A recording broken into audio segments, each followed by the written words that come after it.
Desde ahora, Polis, donde la política y la filosofía se unen para analizar el escenario global.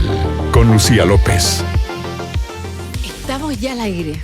Empieza a sumarse gente a ver el capítulo de hoy día de Polis, que por supuesto va a estar centrado en lo que está pasando en Pekín. Y yo digo lo que está pasando porque no solamente pasó la semana pasada la llegada de Donald Trump, el presidente de Estados Unidos, y todo su, uno podría decir equipo de gobierno, más no, o sí, no lo sé, pero básicamente los magnates tecnológicos, ¿no es cierto?, que han sido protagonistas de otras sesiones de este programa súper interesante también, con harta visualización. Así que agradecemos a quienes nos acompañan en estas conversaciones sobre lo que está pasando en el mundo, sobre el presente global. Mezclamos filosofía política, hoy día relaciones internacionales, con dos expertos para hablar precisamente de la relación entre China y Estados Unidos. Quiero saludarlos a ambos. Primero al director del Centro de Estudio de Relaciones Internacionales de la Universidad del Desarrollo, con un doctorado en Ciencia Política de la Universidad de Complutense de Madrid, España, y un Solí. ¿Cómo está, profesor? Bueno, muchas gracias por esta invitación y compartir con mi amigo Andrés acá. Además, sí, los vi muy amigos. Y es súper interesante esto, porque los dos relaciones internacionales, los dos preocupados de China, pero además los dos estuvieron en Valparaíso originalmente. No sé si sabían eso. Qué coincidencia. Yo estudié en la Católica de Valparaíso, mi pregrado en Historia y bueno, tú estudiaste en la Universidad de Valparaíso, ¿no? Sí, claro Ya. que sí. Quizás esa mirada al Pacífico también es algo que los conecta con lo que vamos a conversar. Andrés Borges, profesor y coordinador del Magíster de Estudios Asiáticos del Instituto de Estudios Internacionales de la Universidad de Chile, máster en Ciencias Políticas de la Universidad de Sorbona y doctor en Política Internacional de la Universidad de Fudan. ¿Cómo está, profesor? Muy bien, muchas gracias por el espacio. Al profesor Borges yo lo conocí también porque me metí a un curso de prospectiva en el Instituto de Estudios Internacionales, que aviso que vuelve. Vamos a pasar ese dato al final del capítulo para quienes, como yo, por ejemplo, están interesados en los escenarios futuros. Saber cómo se evalúan los posibles escenarios futuros, un curso de prospectiva que tiene el Instituto de Estudios Internacionales, así que voy a pasar ese datito al final. Pero hoy día están los dos invitados para conversar. Primero, lo que fue la cumbre Trump-Xi Jinping, Trump-Xi, ¿no es cierto?, en Pekín. Y lo primero que les quiero preguntar es qué significa que sea Pekín quien recibe al gobierno de Estados Unidos, considerando, yo decía, algo que está pasando, que es Pekín el que recibe a Rusia también, pero lo vamos a hablar después. Eso, profesor.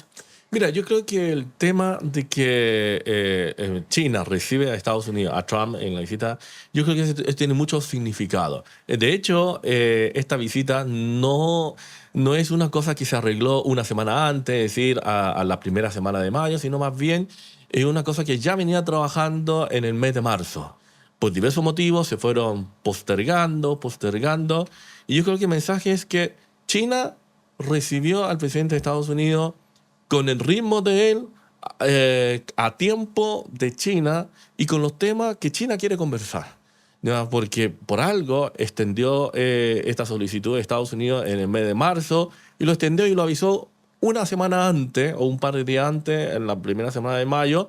Y bueno, y el mundo, Estados Unidos anunció que esto iba a visitar, bueno, durante la primera semana, parece, la segunda semana de mayo a China. Entonces, yo creo que en ese sentido de que Estados Unidos, con una comisión de tantos empresarios nunca antes visto en la historia, ya va a China, esto es algo. Ya es algo, está indicando de que algo busca, porque en la diplomacia uno siempre trata de buscar estos simbolismos, ¿no? Porque durante la negociación diplomática, claro, si alguien va a solicitar, a pedir algo a cambio, a negociar, es porque tú tienes interés. ¿Ya? Entonces acá es Estados Unidos ha ido a China, ¿no? Y posteriormente, como usted bien menciona, claro, la segunda parte es que, ¿cuántos? 5 días, 6 días después, lo recibe a Putin, que está actualmente en la visita, y también va con una delegación muy importante de ministros y también de empresarios. O sea, son símbolos. Ya, primero yo te recibo a ti, después recibo a Putin. Estoy como mencionando de que acá vienen ustedes a rendir pleitesía a China. Esa es la sensación que yo interpreto. Pero lo interesante es ver quién necesita más a quién, ¿ya? Y en ese sentido, yo creo que en la actual situación que está en Estados Unidos, que tiene una guerra que está inconclusa con Irán, ¿ya? Y con la elección de mitad de mandato, que ahora es en noviembre, yo creo que la administración Trump tiene que hacer algún gesto a su electorado, porque dentro de la economía norteamericana tampoco está bien. Ya los productores de poroto de soya, de trigo, de maíz, que antes exportaba a China, ahora no está exportando o se han disminuido la cantidad. Bueno, los exportadores de chips tampoco están vendiendo. ¿Por qué? No porque China no quiere comprar, sino que por la propia prohibición de Estados Unidos. Esa es la paradoja. ¿Ya? Entonces, claro, Estados Unidos necesita, o el Trump necesita mostrar al electorado y inyectar un cierto dinamismo a la economía norteamericana. ¿Y quién lo puede hacer? El mercado más grande del mundo, que es China. Perfecto. ¿Usted concuerda, profesor Borque, o tiene otra visión? Digamos que estos encuentros ya, en octubre tuvimos un encuentro, o sea, en noviembre en Busan, entre Xi Jinping y Donald Trump, ahora tenemos un segundo encuentro, también reflejan esta disposición de ánimo de las grandes potencias de reunirse de manera más sistemática y desde ahí plantear, digamos, dónde ellos quieren competir y también eventualmente dónde hay espacios para algún tipo de colaboración o articulación más estratégica. Entonces yo creo que también una lógica de complementar lo que decía el profesor Lee, hay que poner atención en que se anunció una tercera reunión en septiembre, probablemente una cuarta dentro del marco de la PEC, que va a ser en noviembre de este año. Entonces estamos viendo que cada vez más se reúnen las grandes potencias a plantear ejercicios de discusión donde no necesariamente todo lo que se discute es de interés bilateral. También desde ahí podemos observar, sobre todo cuando se juntan las grandes empresas tecnológicas, tanto chinas como norteamericanas, en una lógica de competir por los estándares globales en temas que se están en estos momentos desarrollando. A mí me parece interesante, además, respecto a lo que ustedes señalan, esta lógica de quién necesita a quién y para qué, porque la conversación parece haber ido en direcciones distintas o marcos distintos. Por una parte, uno ve y se habla mucho de este mensaje de la trampa de Tucídides, que les voy a pedir también que ustedes me digan cómo lo interpretan, ¿no es cierto? Esta frase que dice Xi respecto de que espera que Estados Unidos no caiga en la trampa de Tucídides, o serán capaces Estados Unidos y China de superar la trampa de Tucídides, refiriéndose a cómo se relacionan estas grandes potencias para que el mundo de alguna manera esté en paz. O sea, porque si las grandes potencias se van a guerra o continúa esta guerra comercial y avanza en otros pasos, el mundo está tensionado. Que es una lógica que uno podría decir más global. Y eso también nos va a invitar a conversar más adelante sobre el pensamiento de Xi y el pensamiento de China. Pero por otro lado, vemos en Estados Unidos, que usted decía, profesor Yun-So, que lo que está buscando es algo más transaccional, más activar la economía nuevamente, porque la guerra comercial impulsada por Estados Unidos y Donald Trump no ha tenido éxito incluso para la propia economía estadounidense. Entonces, poniéndonos en ese escenario, profesor Borque, o Andrés, lo voy a decir aquí, ya que estamos en este living más coloquial, ¿quién necesita a quién? Digamos que yo diría que esto pudiésemos dividirlo en dos niveles. Hay, digamos, necesidades que pudiésemos decir que ambos tienen. El tema de Irán es un asunto que se observa un consenso estratégico, digamos. Ambos países necesitan que esto se resuelva. Entonces, este tipo de encuentros eventualmente podrían abrir ese espacio para ver cómo se puede resolver desde la mirada de las grandes potencias. Luego yo diría que hay otras cuestiones que están sobre la mesa, digamos. Mencionó el profesor Lee esta idea de que Estados Unidos este año tiene una elección a finales de año y el pulso electoral empieza ya fuertemente a sentirse en los Estados Unidos. Entonces, en ese sentido, este viaje le permite trasladar la agenda de Donald Trump en una función más económica, más tecnológica, reflejar esa lógica de establecer espacios para que la tecnología norteamericana o los productos norteamericanos puedan expandirse o tener interacción en el comercio. Y después yo diría que está la idea de China de que utilizar esta plataforma, este tipo de espacios también para reforzar su posición con respecto a asuntos que tienen una relación compleja con Estados Unidos, sobre todo con el tema de Taiwán. Entonces yo diría que hay una lógica, digamos, más allá de una necesidad, digamos, cuál es el peso de las necesidades o la urgencia de las necesidades. Yo diría que los actores en sí tienen, digamos, intereses que están tratando de también poner sobre la mesa en este tipo de plataformas. Yo decía que había aprendido mucho de la clase, primero del estudio, el curso de prospectiva, pero además de su clase en particular. Me parece muy interesante la mirada respecto, que algún día la vamos a abordar más en profundidad, respecto del eje pacífico, ¿no es cierto?, sobre qué sería como el eje del futuro y qué rol tiene Latinoamérica ahí. Pero en esa conversación, una de las cosas que aprendimos es quiénes hoy día son potencia y quiénes son potencias emergentes, ¿no es cierto? Y la diferencia entre ser una potencia militar, que todavía la hegemonía la tiene Estados Unidos, una potencia tecnológica que está dividida, una potencia comercial que parece que China ha ido ganando terreno. Pero vuelvo a la pregunta respecto de la actitud de China al recibir y los temas que China plantea.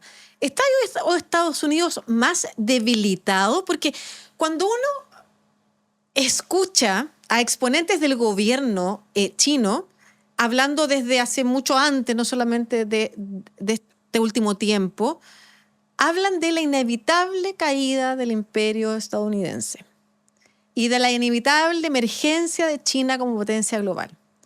Y por otra parte, Estados Unidos ha sido muy claro en decir que China, y lo dice permanentemente, y transmite un poco esa actitud hacia Europa también, que tiene líderes que también señalan que ese es un problema para nuestra civilización, así se señala incluso.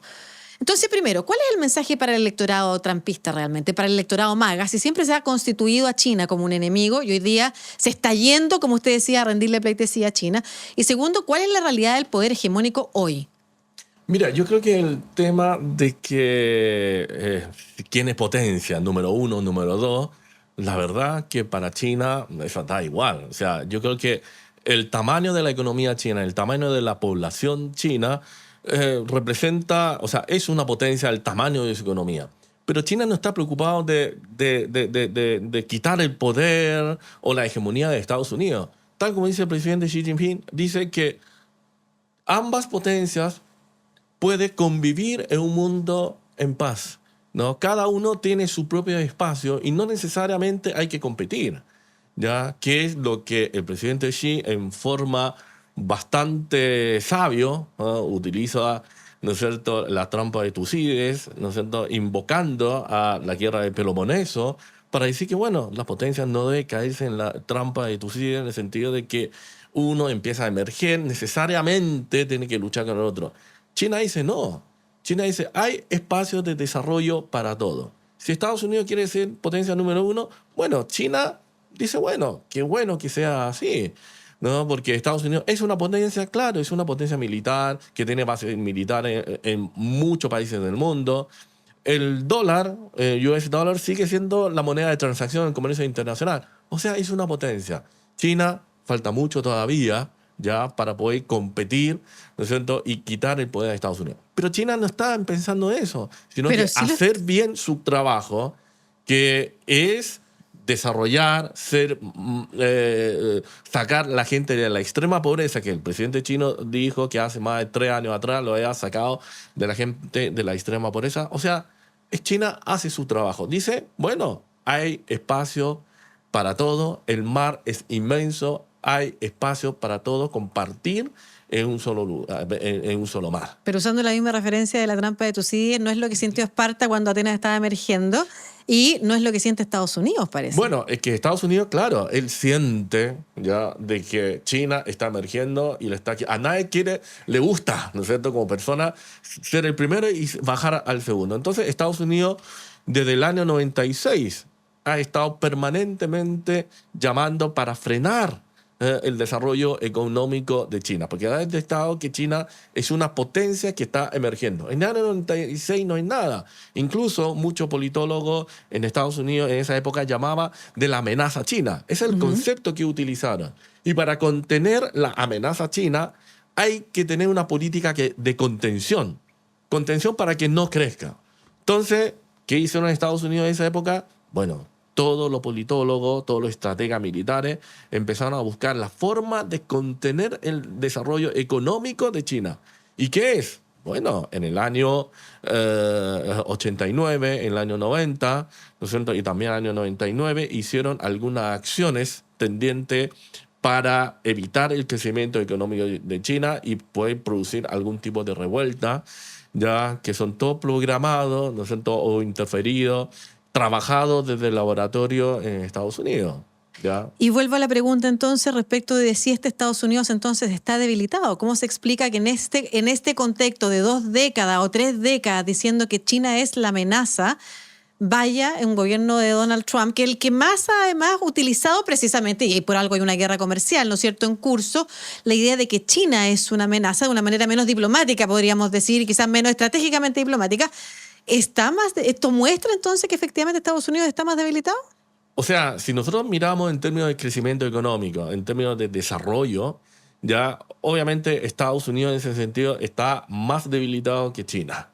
Ya, porque China está siendo autosustentable en términos de la producción de microchips, que es lo que a China le dolía, porque Estados Unidos en la primera guerra comercial había prohibido que la empresa norteamericana pudiera exportar a China. Ahora la empresa Huawei ha empezado a tener su propio desarrollo ya, y está reemplazando a los microchips de la empresa Nvidia, que incluso uno de los resultados, entre comillas, de la visita de Trump, claro, a China era, bueno, que los chinos le comprara, ahora sí, algún tipo de microchip de la empresa Nvidia.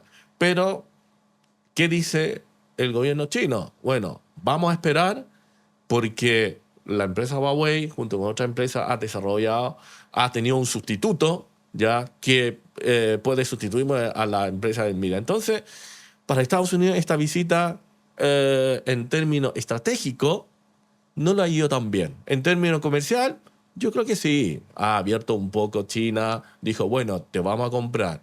Usted viene a pedir que le compremos, entonces vamos a abrir la puerta a nuestra economía y tal. Entonces, claro, si nosotros en términos cuantitativos empezamos a ver la cifra, claro, hay un debilitamiento ya en términos del desarrollo económico y también de la innovación. Eso no quita que una parte de Estados Unidos siga viendo a China como una amenaza. Y cuando el profesor Yun So dice que nadie quiere perder el primer lugar, el poder hegemónico, ¿por qué en el caso de Estados Unidos? Y ahí la pregunta que quiero hacer es respecto a China. ¿Qué es lo que teme Estados Unidos? ¿Qué significaría perder el primer lugar, la hegemonía? Uh-huh. Sí, súper interesante la pregunta, porque estamos en un proceso de transición del orden internacional, digamos. Todos sabemos que el orden que prevaleció en los últimos 35 años ya está en un proceso de inercia, pero es difícil saber lo que viene. Hay una lógica, inclusive hasta cierto desorden, y los países se están acomodando. Y en esa lógica no es tan claro ver la estrategia de Estados Unidos dentro de la lógica de Trump. Hasta cierto punto uno podría pensar que Trump, al comienzo, cuando asume este segundo periodo, optó por una estrategia mucho más de incentivar un mundo multipolar, ya decir, economizar esta idea de la gran hegemonía y dejar concentrarse en algunas variables de interés y dejar que otros actores también participen. Y ahí está un poco ese acercamiento que tuvo con Moscú en su momento. Tomó distancia de Europa hasta cierto punto en algunas variables. También se acerca a India, China, etc. Pero, digamos, este último viaje, esta visita presidencial, me surgen dudas si se mantiene esa estrategia. Eventualmente estaría en una posición de jugar un juego más bipolar, es decir, asumir el rol de competencia hegemónica entre China y Estados Unidos. Luego podríamos ver lo que responde China. Digamos, China hizo una respuesta clara al reunirse 4 días después con Putin. Es decir, que su respuesta frente a esta trampa que menciona Xi Jinping tiene que ver con una respuesta desde un ejercicio más multipolar. Entonces, responder la pregunta más en específico, asumiendo esta lógica de transición, yo diría que Estados Unidos, en términos generales, más allá de Trump, tiene preocupaciones por temas tecnológicos, de verse superado como la gran potencia tecnológica que ha venido siendo de manera significativa los últimos 35 años. Estamos viendo que China está asumiendo cada vez más, digamos, roles estratégicos en tecnologías, sobre todo para esta transición de la electromovilidad, y la transición digital. Yo diría que ahí hay un interés estratégico de parte de China. En segundo lugar, yo diría que también se observa que Estados Unidos teme la capacidad de influencia que está generando China en el concierto internacional. Si bien todavía no se observa que China exporta un modelo refinado, digamos, un modelo que pudiésemos decir que va a ser una competencia hegemónica en base a un modelo de gobernanza, se ha ido aumentando su influencia y desplazando en algunas variables de poder de las relaciones internacionales a Estados Unidos. El tema del comercio es bastante claro, pero yo diría que hoy el tema tecnológico, digital, hay una lógica también de desplazamiento. La electromovilidad china está bastante avanzada. Entonces eso es una lectura que también teme Estados Unidos. Yo diría que un tercer punto, como para finalizar, yo diría que también Estados Unidos ve en tensión esta idea del acceso a los recursos naturales, a los recursos estratégicos. Porque, digamos, detrás de todos estos procesos de transición, estos momentos de cambio que estamos viviendo, involucran recursos naturales que no son, digamos, no son ilimitados. Entonces, algunos de estos recursos naturales los tiene China con mucha ventaja, por ejemplo, las tierras raras, pero además de eso las procesa con tecnologías que permite, digamos, sacarle partido a estos minerales, pero otros recursos están a lo largo del planeta, digamos, repartidos en el mundo, y ahí hay una competencia por quien, digamos, tiene acceso y que desde ahí logra generar interacciones en base a esos recursos naturales. Pareciera que estuviéramos hablando de una lógica comercial, inmaterial, ¿no es cierto? Cuando estamos hablando de los recursos, del desarrollo tecnológico, que por supuesto implica otras cosas, en el caso del desarrollo tecnológico, el desarrollo bélico, en fin. Pero quiero hacer una pregunta un poco atrevida. Porque me metí a un curso sobre China, también en el Instituto de Estudios Internacionales, que se está dando digital, una semana. Voy a recomendar esos cursos y por favor ustedes también de la Universidad del Desarrollo háganme llegar todos esos cursos porque la gente está ávida de aprender. Es un curso sobre China que además tiene expositores chinos de instituciones públicas chinas, como por ejemplo, la primera charla es del rector de la Universidad del Pueblo, de la Universidad RUC. Y voy a confesar que no había escuchado la palabra marxismo tantas veces en un poco rato, además atribuido a éxito. El marxismo de características chinas. Y me pasó en ese momento, no solamente porque yo pienso que a Marx ya, salvo que uno esté realmente en un espacio intelectual, prácticamente no se le enseña. Y dije, en ese momento, como que se me abrió una especie de epifanía y dije, a esto le teme Estados Unidos. Entonces, cuando tú hablabas de influencia, pensé en eso también. En si es posible que Estados Unidos le tenga miedo a la emergencia nuevamente de un poder que lo sitúa ya no solamente en una lógica comercial, sino que en una lógica cultural, que se supone que era una batalla que ya tenía ganada. El socialismo de características chinas. ¿Es posible o estoy llegando muy lejos?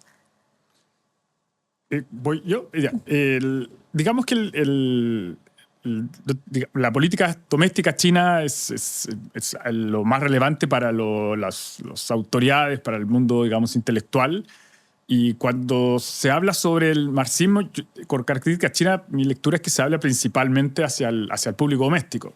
Y luego después a las escuelas que estudian el pensamiento, digamos, de la China moderna, también se ocupa más esta configuración.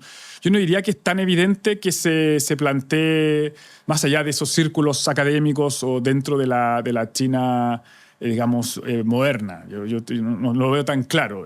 China está utilizando conceptualizaciones yo diría más generales. La sociedad compartida, digamos, aborda también temas del medio ambiente con conceptualizaciones que no necesariamente reflejan una lógica de dialéctica marxista. Sí, lo que se puede resaltar con respecto al tema de la influencia del marxismo, del marxismo, leninismo, maoísmo, también ellos mencionan mucho eso en sus clases como teóricas.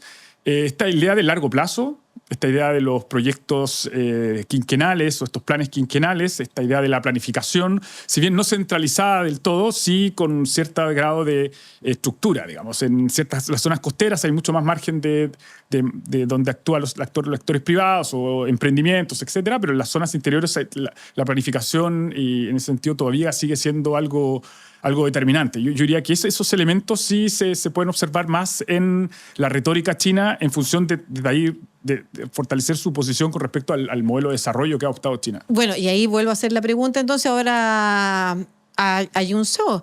¿Existe la posibilidad de un temor, de una influencia en torno a un modelo de desarrollo económico que se supone que había quedado en el pasado, pero actualizado, como dicen de hecho en la Academia China, un socialismo de características chinas adaptado al presente, a los desafíos además del territorio?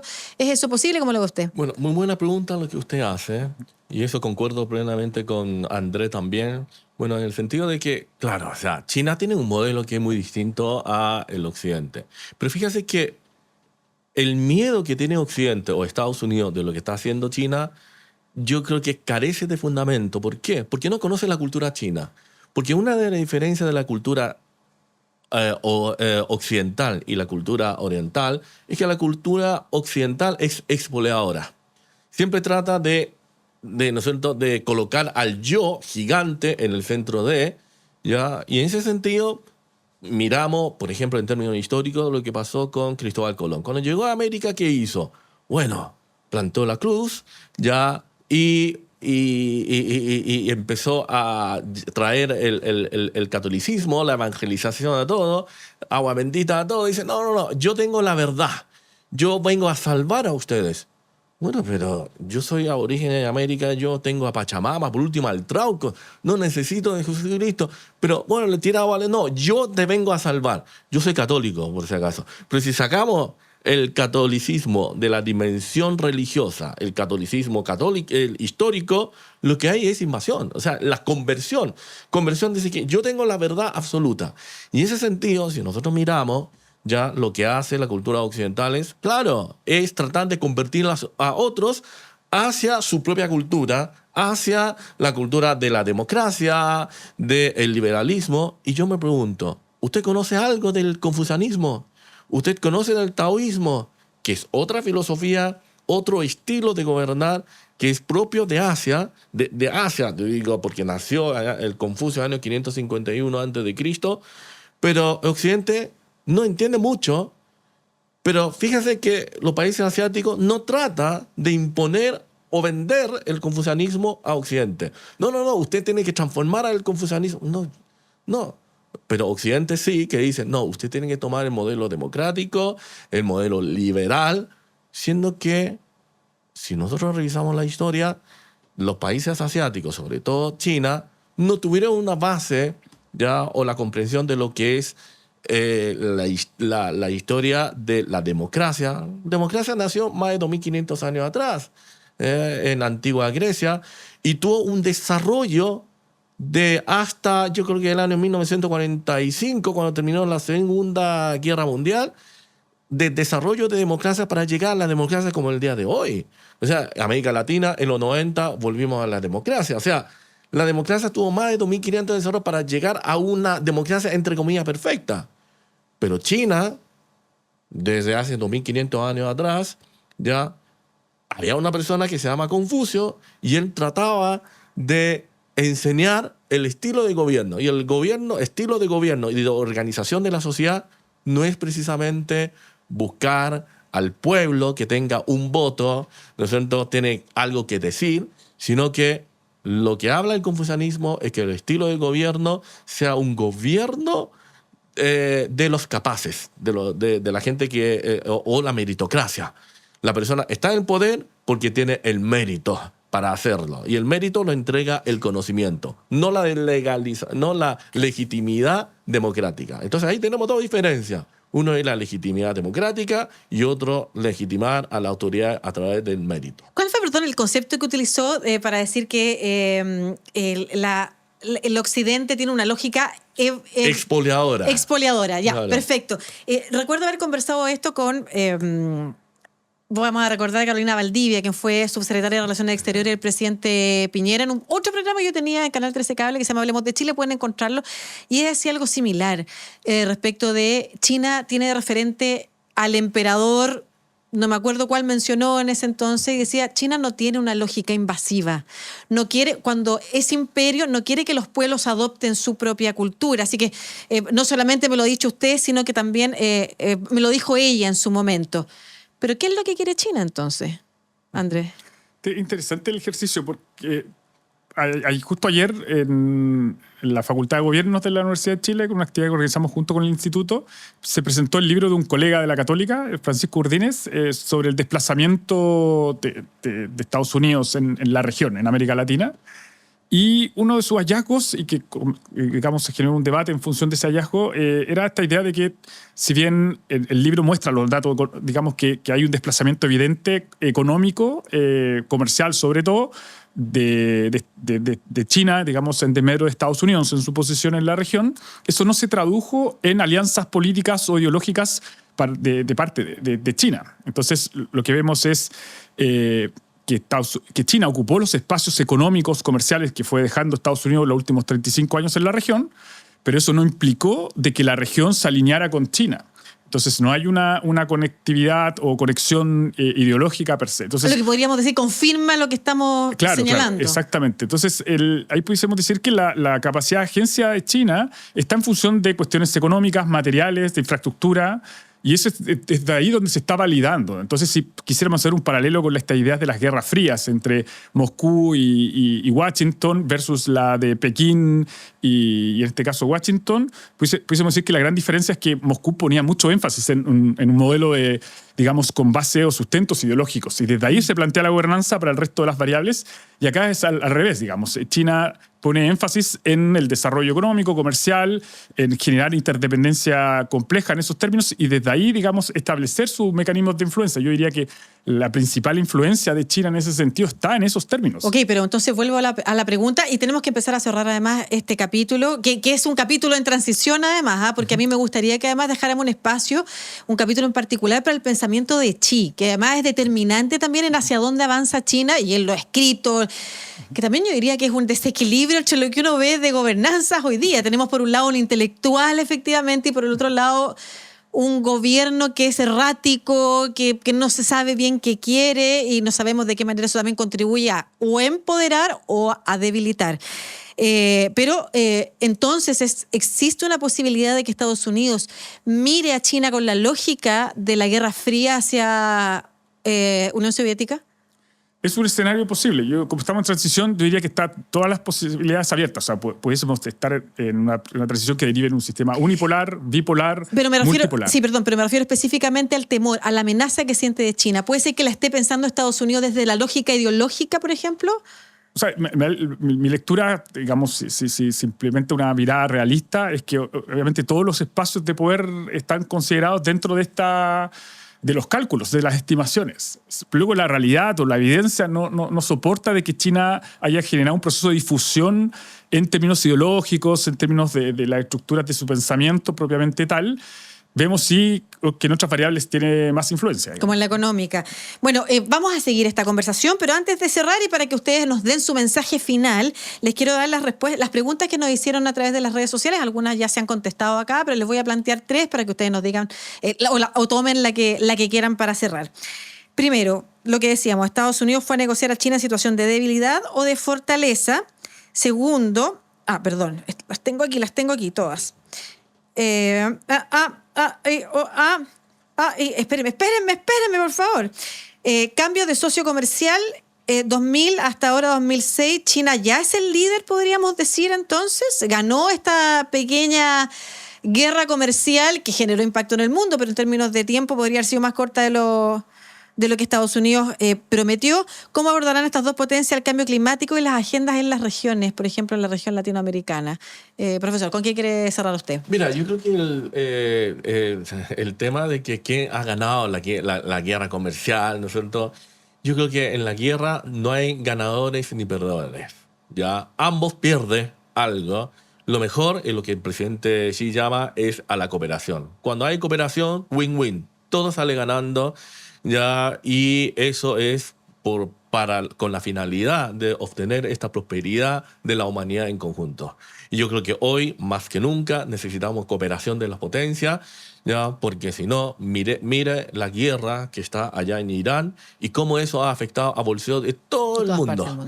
¿Ya? Entonces, ese es el efecto del mundo interconectado, de la globalización, y que uno de los de la potencia se le ocurre hacer guerra. Y nosotros acá no tenemos nada que ver, yo comiendo asado en mi casa, y de repente nos subieron el precio de la benzina, del aceite y todo, y la carne y todo. Y yo no he hecho nada.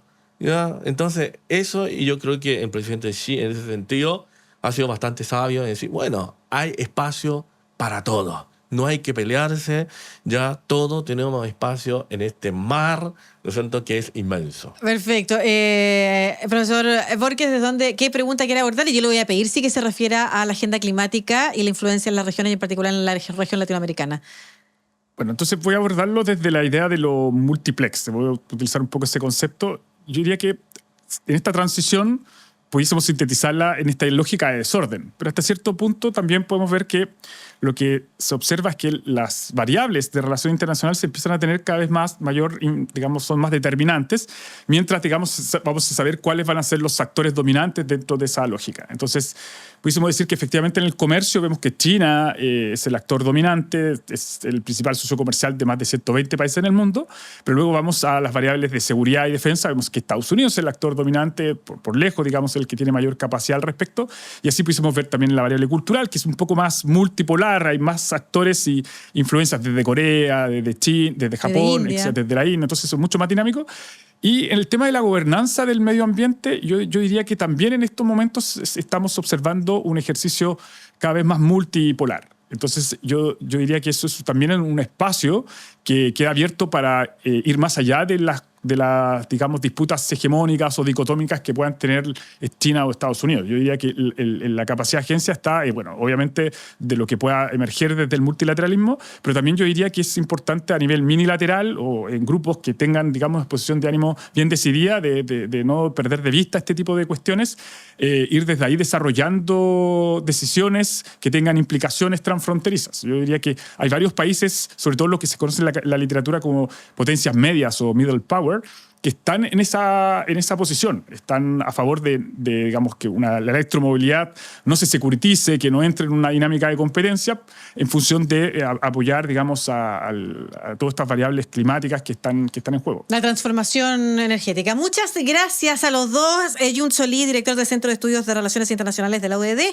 y también Andrés Borges, profesor y coordinador del Magíster en Estudios Asiáticos del Instituto de Estudios Internacionales de la Universidad de Chile, que a todo esto abre un nuevo curso de perspectiva. Yo decía al principio que vamos a dar el dato al final. ¿Usted quiere decir algo? Sí, va a estar abierto este curso de perspectiva, que un poco analizamos escenarios y desde ahí se discute por temas de probabilidades, pero también de manera cualitativa. Va a estar abierto un curso corto en julio y después un diploma a lo largo del segundo semestre, así que los datos en concreto no los tengo sin tanta precisión, pero lo invito a ver la página del instituto. Ahí está la información digamos, de ese curso y otros también que estamos tratando de temas del Pacífico, temas de seguridad, etc. Claro que sí. ¿Y usted, profesor, algún dato? Bueno, no, la universidad lleva 3 años desarrollando un diplomado en estudios internacionales. Ya, así que también la información está en la página web de Facultad de Gobierno de la UDD, así que alguien quiere acceder, bienvenido. Perfecto, hay mucho interés y por lo mismo hacemos este espacio Polis, donde la filosofía y el análisis internacional se encuentran para comprender el presente global. Hoy día hablamos hasta de Confucio, nadie puede decir que no hablamos de filosofía. Muchas gracias, que estén muy bien, y a quienes nos acompañaron en este capítulo de Polis, gracias por su visita y por compartir también esta conversación tan importante. Seguimos hablando de China, no se nos acaba el tema. Esta y otras entrevistas con análisis internacional o filosofía para todas y todos la puedes encontrar en la playlist de Polis, donde la filosofía y la política se encuentran para reflexionar sobre el escenario global. Polis en el canal de YouTube de Radio ADN.